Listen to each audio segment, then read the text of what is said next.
بسم اللہ الرحمن الرحیم۔ السلام علیکم۔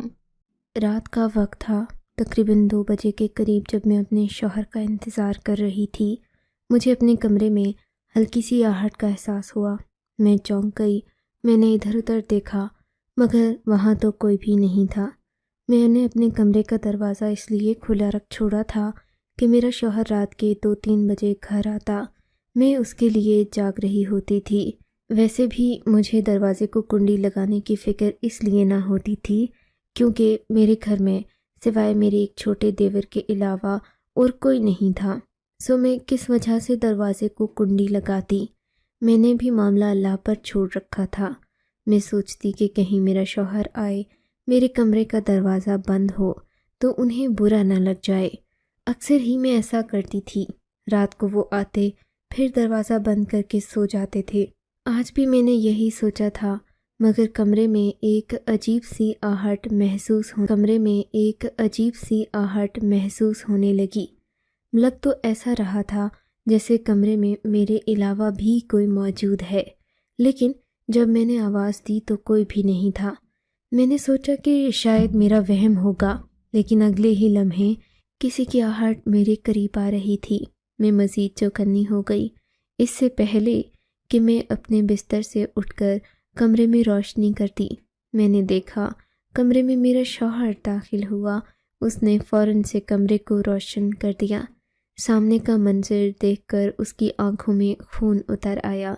یہ تو میں نے ابھی دیکھا تھا کہ میرا دیور بھی کمرے کے اندر ہی موجود تھا، لیکن اس سے پہلے میں اس بات سے واقف نہیں تھی۔ میں تو تقریباً نیند میں تھی اور نیم خوابیدہ آنکھوں سے میں نے اوپر دیکھا۔ میں نے دیکھا میرا شوہر بہت زیادہ غصے میں تھا۔ اچھا تو تم یہ سب کچھ کرتی ہو جب میں نے کہا تم ناجائز فائدہ اٹھاتی ہو۔ تم جیسی بے حیا اور بے غیرت عورت میں نے اپنی زندگی میں نہیں دیکھی۔ میں تمہارے لیے رات رات بھر ڈیوٹی کرتا ہوں، اپنے سارے کام چھوڑ کر، زندگی کی ساری خوشیاں داؤ پر لگا کر تمہارے لیے روزی روٹی کمانے جاتا ہوں، اور تم میری غیر موجودگی میں رنگ رلیاں مناتی ہو۔ تمہیں شرم نہیں آئی؟ میں تمہیں ابھی اور اسی وقت ہوش و حواس میں طلاق دے رہا ہوں۔ آئندہ کے بعد تم کبھی بھی میری زندگی میں آنے کی کوشش مت کرنا۔ میرے شوہر نے مجھے تینوں طلاقیں ایک ہی وقت میں دے دیں۔ یہ تقریباً 1 منٹ کی کارروائی ہے جو کہ میں آپ کو بتا رہی ہوں۔ طلاق دینے کے فوراً بعد اس نے اپنا چہرہ پھیر لیا۔ میرے ساس سسر بھی وہیں آ گئے۔ انہوں نے مجھ سے پوچھا کہ کیا ہوا۔ میں روتے ہوئے اپنی ساس کے قدموں میں گر گئی۔ ماں جی مجھے بچا لیں، انہوں نے تو مجھے طلاق دے دی ہے۔ یہ بھی نہیں سوچا کہ میں ایک غریب ماں باپ کی بیٹی ہوں، اب میں کہاں جاؤں گی۔ میری ساس تو یہ سن کر دل پر ہاتھ رکھ کے بیٹھ گئیں۔ بیٹی ایسا مت کہو، یہ بات اپنے منہ سے بھی مت نکالنا۔ یہ تو میں طلاق دے ہی نہیں سکتا۔ شادی تمہاری ہم نے کی تھی، ہماری مرضی سے ہی سب کچھ ہوگا۔ مگر ماں جی، انہوں نے منہ سے 3 لفظ بول دیے ہیں، اب کیا فائدہ ان باتوں کا؟ میں تو ان کے لیے حرام ہو چکی ہوں، اب میں اس گھر میں کیسے رہ سکتی ہوں؟ ہاں تو تمہیں کس نے کہا ہے یہاں رہنے کو؟ چلی جاؤ یہاں سے۔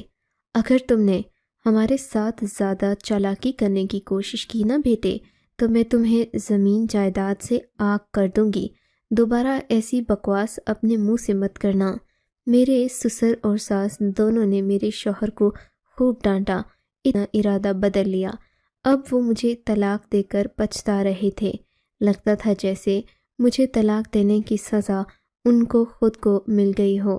اماں جان، میں کیا کرتا؟ میں کمرے میں آیا، غصے کی حالت میں طلاق دے دی۔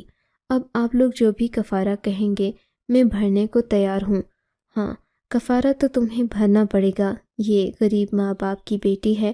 اب کوئی راستہ نکالو کہ تمہارا دوبارہ اس کے ساتھ نکاح ہو جائے، ہم اسے کسی صورت بھی اس گھر سے جانے نہیں دیں گے۔ یہ بات سن کر میں کچھ مطمئن ہو گئی تھی، دل کو ایک ڈھارس ملی تھی، کیونکہ میں اس گھر سے ہرگز جانا نہیں چاہتی تھی۔ میرے ماں باپ غریب تھے، ان کو مجھے پالنے کے لیے بہت زیادہ روپوں کی ضرورت پڑ جانی تھی، کیونکہ اب میں ایک شادی شدہ طلاق یافتہ عورت ہو جاتی۔ اور ظاہر ہے میرے لیے ان کو اس گھر سے بھی کچھ کرنا پڑتی، کیونکہ اس پرانے میں رہنا اب شاید ہمارے لیے ممکن نہ رہتا۔ میں نے اپنے ساس سسر کی خوب خدمت کر رکھی تھی، وہ دونوں ہی مجھ سے محبت کرتے تھے۔ انہوں نے مجھ سے یہی کہا کہ ہم تمہارا ساتھ کبھی نہیں چھوڑیں گے۔ میرے شوہر نے مجھ سے ہاتھ جوڑ کر معافی مانگی، کہنے لگے کہ مجھ سے غلطی ہو گئی، میں نے شک کی بنیاد پر تمہیں طلاق دے ڈالی، ورنہ مجھے تم سے کوئی گلہ نہیں تھا۔ تم ایک خوبصورت اور فرما بردار بیوی ہو۔ ایک مرد کے لیے اس سے بڑی خوش نصیبی کوئی نہیں ہوتی کہ جب وہ گھر آئے تو اس کی بیوی اس کا انتظار کر رہی ہو۔ لیکن مجھے پتہ ہے کہ میں نے تمہیں واپس اپنی زندگی میں کیسے لانا ہے، بس تم مجھے ایک موقع دے دو۔ میری ساس سسر یہ دیکھ کر مطمئن ہو گئے اور اپنے کمرے میں چلے گئے۔ یہ سب دیکھ کر مجھے اب برا لگ رہا تھا، بلکہ احساس گناہ ہو رہا تھا کہ کم از کم مجھے ایسا نہیں کرنا چاہیے۔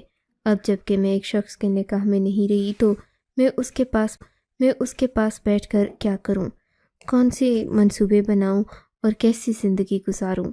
تبھی انہوں نے مجھ سے ایک بات کہی جس کو سن کر میں تو حیرت سے اچھل پڑی تھی۔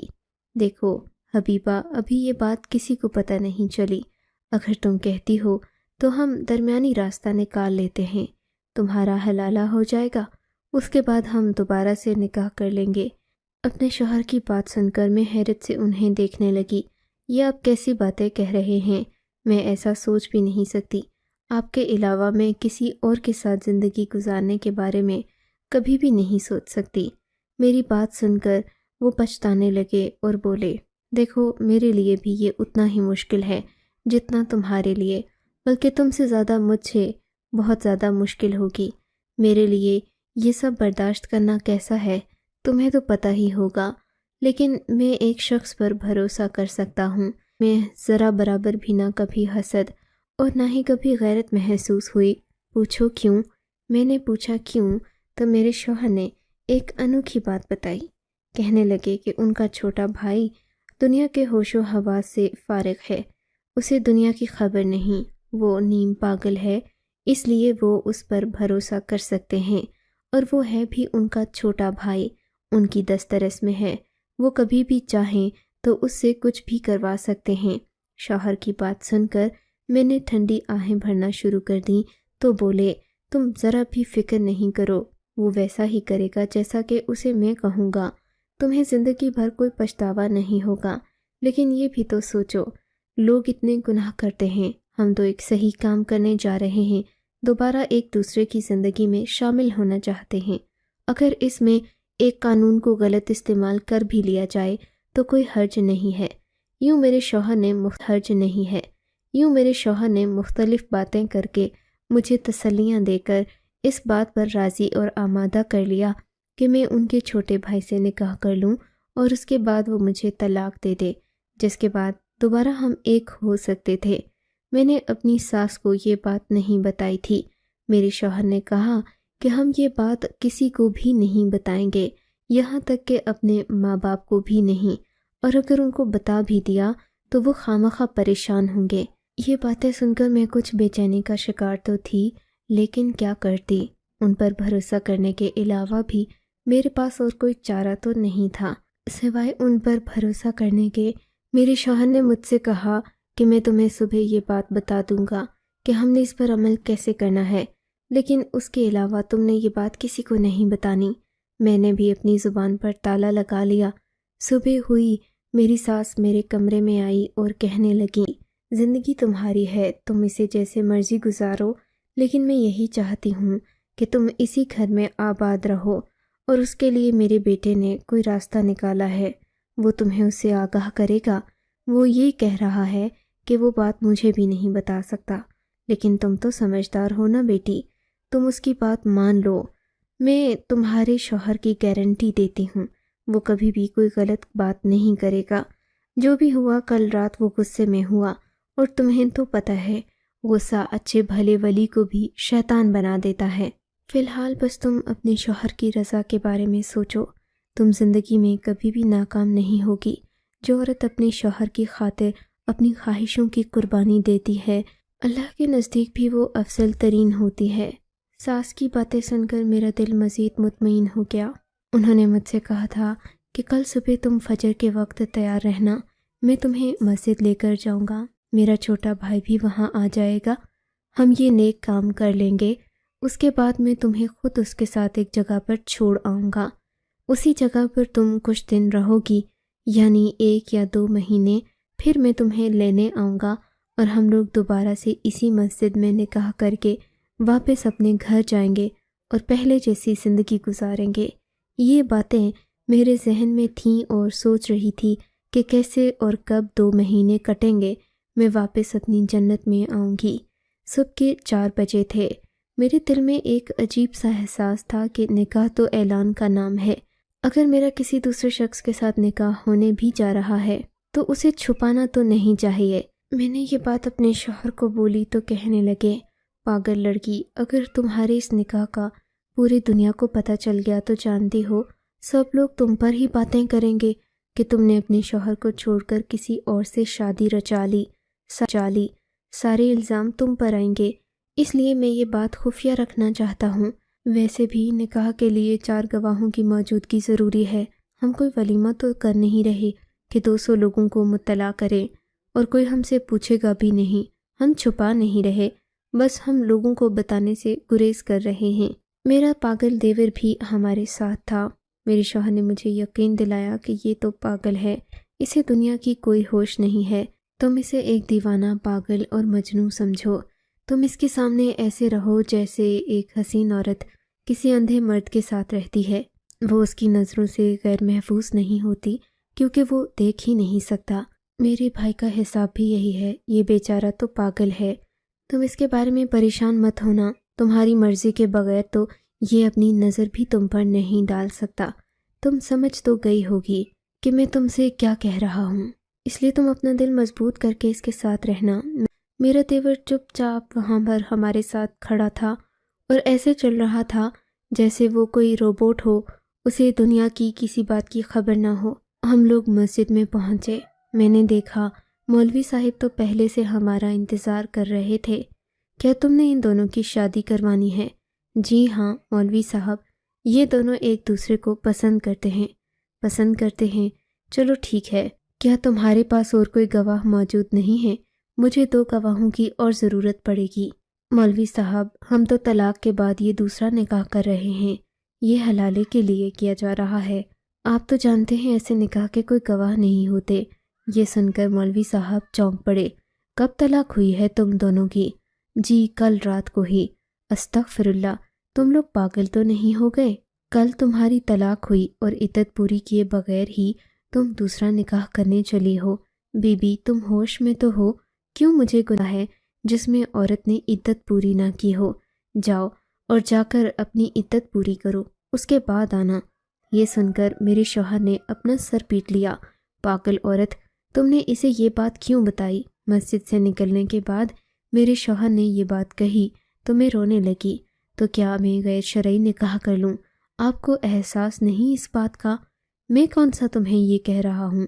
یہ پاگل لڑکا ہے، اس کے ساتھ نکاح کر بھی لوگی تو نہ کرنے کے برابر ہے، بس ہماری شرط پوری ہو جائے گی، ہم لوگ دوبارہ سے نکاح کر لیں گے۔ ایسی بات نہ کرو کہ مجھے غصہ آ جائے تم پر، میں غلط بات نہیں کر رہی، آپ اپنی مرضی سے قانون نہیں بنا سکتے، عدت کے بغیر تو نکاح نہیں ہوتا۔ میرے شوہر نے مجھے بہت ڈانٹا اور مجھے میرے اماں ابا کے گھر چھوڑائے، کہنے لگے اب تم یہیں پر اپنی عدت پوری کرو، اس کے بعد میں تمہیں لے کر جاؤں گا۔ 4 مہینے گزر گئے، 4 مہینے میرے اماں ابا بھی پریشان رہے، وہ سوچتے رہے کہ آخر میں اپنے گھر کیوں نہیں جا رہی، مختلف ہیلے بہانے کر کے میں انہیں تسلیاں دیتی رہی۔ 4 مہینے کے بعد میرا شوہر مجھے ماں باپ کے گھر سے لے گیا اور ہم لوگ اسی طرح سیدھا مسجد میں چلے گئے۔ اب کی بار بھی وہی مولوی صاحب تھے، انہوں نے 2 گواہ پہلے سے بنا رکھے تھے، یوں میرا نکاح میرے پاگل دیور کے ساتھ کر دیا گیا۔ اب کی بار میرے دل میں نہ جانے کیوں ایک عجیب سا اطمینان تھا، لگ رہا تھا کہ میں کوئی غلط کام نہیں کر رہی۔ عدت کے دوران میں نے اپنے رب سے بے پناہ دعائیں مانگی تھیں کہ میرے پاس وہی آئے جو میرے لیے بہتر ہو اور میری زندگی سے تمام غلط لوگ اس طرح چلے جائیں جیسے بارش کے وقت دھوپ چلی جاتی ہے۔ میری ان دعاؤں کا اثر تھا یا کیا، پر میرے دل میں بے پناہ سکون تھا۔ اب کی بار مولوی صاحب نے بھی مجھے دعائیں دیں اور کہا کہ تم اپنے نکاح میں برکت کی دعا کرنا۔ میں مولوی صاحب کی بات سمجھی نہیں تھی۔ میرے شوہر نے ہمیں ایک گاڑی پر بٹھایا اور ہمیں ایک جگہ پر لے گیا۔ میرا دیور، جو کہ اب میرا شوہر بن چکا تھا، کچھ بدلے ہوئے تیوروں کے ساتھ ہمارے ساتھ ہی بیٹھا ہوا تھا۔ اس نے مجھ سے کوئی فالتو بات نہیں کی۔ ہم لوگ ایک دکان پر چلے گئے۔ دکان کے اوپر ایک چھوٹا سا کمرہ بنا تھا۔ مجھے یہ دیکھ کر حیرت ہوئی کہ یہ کمرہ کچھ محفوظ بھی نہیں تھا۔ ایک پلنگ بچھا ہوا تھا، ضرورت کی کچھ چیزیں رکھی تھیں۔ یہ کیا ہے؟ میں نے اپنے شوہر سے سوال کیا۔ ہاں تو میں کون سا دلہن کا کمرہ تیار کر رہا تھا تمہارے لیے؟ تم نے کون سا یہاں ساری زندگی رہنا ہے؟ 1-2 مہینوں ہی کی تو بات ہے، اس کے بعد ہم پھر سے ایک ہو جائیں گے۔ پھر سے ایک کیسے ہوں گے؟ ابھی تو اس کے بعد کی عدت بھی پوری کرنا ہوگی۔ ایک تو تم بڑی مولویانی بن گئی ہو، مجھے زیادہ پتہ ہے، یا تمہیں تو نہیں لگی، اور تم مجھے ایسے سکھا رہی ہو جیسے میں کوئی چھوٹا بچہ ہوں۔ اچھا، مجھے معاف کر دیں، میں ایسی بات نہیں کرنا چاہتی تھی۔ دراصل بات یہ ہے کہ میں اللہ تعالیٰ سے بہت ڈرتی ہوں۔ میرے دل میں خوف خدا ہے تو پھر مجھ سے بھی بات نہ کرو۔ اب میں تمہارا شوہر نہیں رہا، بلکہ وہ تمہارا شوہر بن گیا ہے۔ اسی سے باتیں کرو، اپنے دل کی بھڑاس نکالو۔ مجھے کیوں یہ سب سنا رہی ہو؟ یہ باتیں سن کر میرا تو دل کٹ سا گیا تھا۔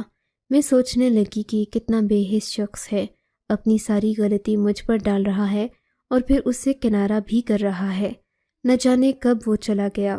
میں اپنے دوسرے شوہر کے ساتھ بیٹھی رہ گئی۔ میں سوچوں میں گم تھی کہ اس نے میرے دوپٹے کا پلو اٹھایا اور بولا، آپ بہت خوبصورت ہیں۔ نکاح کے بعد تو آپ کے چہرے پر ایک عجیب سا نور آ گیا ہے۔ عابد کے منہ سے یہ بات سن کر میں چونک پڑی تھی۔ یہ تم کیسی باتیں کر رہے ہو؟ کیسی سے کیا مراد ہے؟ اب میں آپ کا شوہر ہوں، یہ بات بھی نہیں کروں گا تو پھر کیا کہوں گا آپ کو؟ آپ مت کہو مجھے، میں بھابھی ہوں تمہاری۔ بھابھی تھی، اب تو نہیں ہو۔ اس نے بڑا حق جتاتے ہوئے یہ بات کہی تو میں حیران ہو گئی۔ انہوں نے تو کہا تھا کہ تم پاگل ہو، دنیا کے ساتھ تمہارا کوئی واسطہ نہیں ہے، تم یہ کیسی باتیں کر رہے ہو؟ میری بات سن کر وہ ہنس پڑا اور بولا، میں نکاح کر سکتا ہوں۔ نکاح تو وہی کرتا ہے جو عاقل اور بالغ ہوش و حواس میں ہوتا ہے۔ کسی پاگل شخص پر نکاح تو جائز ہی نہیں ہے۔ آپ کو نہیں پتا کیا؟ اس کی بات سن کر میں حیران رہ گئی۔ وہ تو اچھا خاصا سمجھدار تھا۔ تو پھر میرا شوہر تمہیں پاگل کیوں کہتا ہے؟ تمہارا شوہر تو اب میں ہوں۔ رہی بات میرے بھائی کی کہ وہ مجھے پاگل کیوں کہتا ہے، تو اس کا میرے پاس کوئی جواب نہیں لگتا ہوں تو اس میں میرا قصور نہیں ہے، بلکہ ان کی غلطی ہے کہ وہ مجھے سب کے سامنے پاگل کہتے ہیں۔ اچھا، تو تم کیا واقعی میں پاگل نہیں ہو؟ نہیں جی، میں نے تو آپ کے لیے ایک الگ کمرہ بھی لے رکھا ہے، ہم لوگ اس میں رہیں گے۔ وہ کمرہ نہیں بلکہ ایک گھر کی بیٹھک ہے، اس کا دروازہ باہر کی طرف کھلتا ہے، کسی قسم کی کوئی مداخلت نہیں ہے۔ میں نے وہ کمرہ 2-3 دن پہلے دیکھا تھا، کرایہ بھی مناسب ہے، آپ کو فکر کرنے کی ضرورت نہیں۔ میں ان شوہروں میں سے نہیں ہوں جو بیوی کا زیور بیچ کر اپنے گھر کا خرچہ چلاتے ہیں۔ اس کی باتیں سن کر میں ہنس پڑی۔ یہ تم کیسی باتیں کر رہے ہو؟ تم تو ایک آدمی جیسی باتیں کرتے ہو۔ تو آپ نے کیا مجھے بچہ سمجھ رکھا ہے؟ اس نے عجیب سی نظروں سے مجھے دیکھتے ہوئے کہا، نہیں، بچے تو نہیں، تمہاری عمر اچھی خاصی ہے، پر میرے شوہر نے مجھ سے ہمیشہ یہی کہا کہ تم ایک چھوٹے بچے ہو، تمہیں دنیا کی ہوش نہیں ہے۔ ہاں تو ظاہر ہے، وقت کا تقاضا تھا، میں لڑکیوں کے ساتھ ایسا ہی رہتا ہوں جیسے مجھے کچھ معلوم نہیں، پر اب تم ایک لڑکی نہیں، میری بیوی ہو، میں تمہارے ساتھ شریف بن کر کیوں رہوں گا؟ یہ بات سن کر مجھے عجیب سا لگا۔ ہمیں یہاں رہتے ہوئے 2 دن ہو گئے تھے۔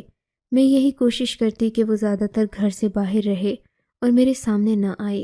ایک دن اسی طرح بہانہ بنا کر میں اسے گھر سے بھیج رہی تھی، دیور جی اب آپ گھر سے چلے جائیں، ہمارا اتنی دیر ساتھ رہنا صحیح نہیں۔ یہ سننا تھا کہ اسے غصہ آ گیا۔ اس نے دروازے کو زور سے بند کیا اور بولا، تم مجھے دیور کہنا چھوڑ دو، میرا تم سے نکاح ہوا ہے، کوئی مذاق نہیں ہے۔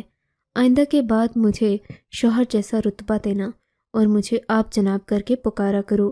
بدتمیزی مجھے پسند نہیں، تم سے محبت کرتا ہوں، اس کا یہ مطلب تو نہیں کہ تم جو مرضی آئے منہ میں کہہ دو۔ اس کی بات سن کر میرا تو کلیجہ پھٹنے کو تھا۔ میں نے فوراً گھر کا دروازہ کھولا اور باہر نکل گئی۔ وہ مجھے آوازیں دیتا پکارتا رہ گیا، لیکن مجھے ایسا لگ رہا تھا کہ میرے ساتھ دھوکا ہوا ہے۔ مجھے اپنے شوہر کی دکان کا پتہ معلوم تھا۔ میں مختلف لوگوں سے پوچھتی ہوئی ان کی دکان پر پہنچ گئی۔ میں نے دیکھا وہاں پر ایک اور عورت بھی تھی جو کافی حسین تھی اور میرے شوہر کے ساتھ یوں کھڑی تھی جیسے انہیں برسوں سے جانتی ہو۔ اسے دیکھ کر میں نے فوراً اپنے شوہر سے پوچھا، کون ہے یہ عورت؟ مجھے آپ نے کہا تھا میرا بھائی پاگل ہے، وہ تو ہوش و حواس والا ہے، ایک سمجھدار مرد سے بھی زیادہ پختہ سوچ کا مالک ہے، اور آپ یہاں پر کھڑے اس عورت کے ساتھ رنگ رلیاں منا رہے ہیں۔ اس عورت کے ساتھ یہ بیوی ہے میری، دوبارہ اس کے بارے میں کوئی بکواس نہ کرنا۔ دیکھو زرین، میں نے تمہیں کہا تھا نا کہ میرے بھائی کو پاگل بنا کر اسے گھر سے لے کر بھاگ گئی ہے، اب ہمدردیاں سمیٹنے اور تماشے لگانے آئی ہے یہاں۔ میں اسے بالکل بھی پسند نہ، میں تو شروع سے ہی تم سے شادی کرنا چاہتا تھا۔ یہ باتیں سن کر میرے سر پر جیسے آسمان گر پڑا، میرا دل دہل گیا۔ کتنے سنگ دل ہو آپ نے میرے لیے اتنا بڑا جال بچھایا، مجھے ہی بدنام کر دیا۔ تم ہو ہی اسی قابل، میں نے تم سے کبھی محبت نہیں کی، اب یہاں سے چلی جاؤ، تم میرا کچھ بگاڑ نہیں سکتی۔ یہ الفاظ جیسے میرے دل کو چیر گئے تھے۔ میں وہاں سے روتی ہوئی واپس آئی اور اپنے ہی شوہر کے گھر کو اپنا ابدی ٹھکانہ سمجھنے لگی، کیونکہ اب مجھے اس بات کا یقین ہو چکا تھا کہ وہ مجھ سے محبت کرتا ہے، ورنہ میرے شوہر کے کہنے پر مجھ سے نکاح کبھی بھی نہ کرتا، کیونکہ وہ مجھے بتا چکا ہے کہ اس نے مجھ سے نکاح میری محبت کی وجہ سے کیا، اپنے کسی بھائی کے دباؤ کی وجہ سے نہیں۔ مجھے بہت خوشی ہے کہ میرا دوسرا شوہر غیرت مند اور بہادر ہے، جھوٹا یا منافق نہیں، کیونکہ ایک جھوٹا شخص دشمن سے بھی زیادہ نقصان دہ ہوتا ہے۔ آپ کو اگر یہ کہانی اچھی لگی ہے تو اس ویڈیو کو لائک کیجیے، اور اس طرح کی مزید کہانیاں سننے کے لیے ہمارے چینل کو ضرور سبسکرائب کیجیے۔ کہانی سننے کا شکریہ۔ آپ سے ملاقات ہوگی اگلی ویڈیو میں، تب تک کے لیے اللہ حافظ۔